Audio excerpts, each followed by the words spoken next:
Delhi high court के एक जज हैं। सबसे पहले उनका नाम जान लीजिए। नाम है यशवंत और सर के घर पर बड़ी मात्रा में नोटों के बंडल मिले हैं। लेकिन इसकी खबर कि सर के घर पर इतना बड़ा रकम है, इतनी बड़ी संपत्ति है, किसी को कानो कान नहीं थी। लेकिन फिर उनके घर में ऐसी आग लगी कि एक खबर भी आग की तरफ फैल गई। दरअसल हुआ यह कि जज साहब अपने घर में नहीं थे, शहर से कहीं बाहर गए थे और तभी प्रभु की लीला देखिए कि उनके घर पर आग लग गई। मौके पर दमकल की टीम और पुलिस के जवान पहुंचे, आग बुझा लिया गया। भारी तादाद में वहां पर कैश भी पुलिसकर्मियों को मिला। उसके बाद से उन्होंने तुरंत इस घटना की जानकारी उच्च अधिकारियों को दी। सीजीआई ने मामले को गंभीरता से लिया और फिर कॉलेजियम की बैठक बुलाई। कॉलेजियम ने जस्टिस वर्मा का तुरंत ट्रांसफर करने का फैसला लिया। उन्हें उनके मूल इलाहाबाद हाई कोर्ट में भेज दिया गया है।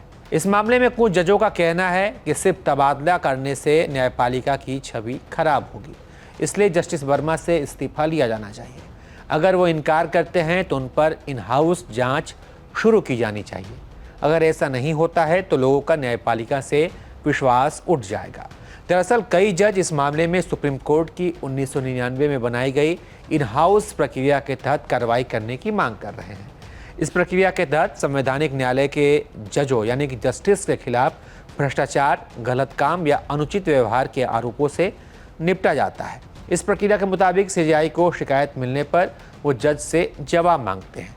प्रक्रिया के मुताबिक अगर सीजीआई जवाब से संतुष्ट नहीं होते हैं या उन्हें लगता है कि मामले की गहन जांच की ज़रूरत है तो एक इन हाउस जांच पैनल स्थापित करते हैं। इस पैनल में एक सुप्रीम कोर्ट न्यायाधीश और 2 हाई कोर्ट के मुख्य न्यायाधीश शामिल होते हैं और फिर इस मामले की जांच की जाती है।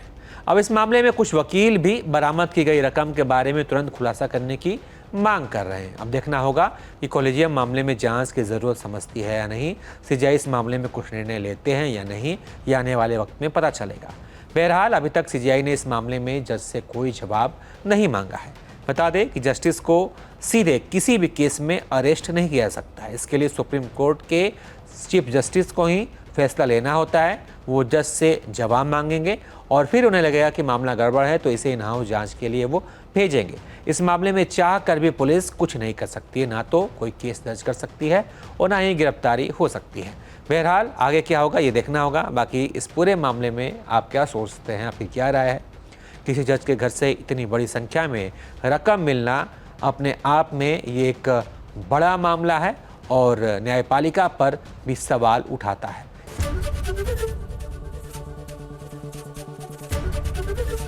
एबीपी गंगा, खबर आपकी, जुबान आपकी।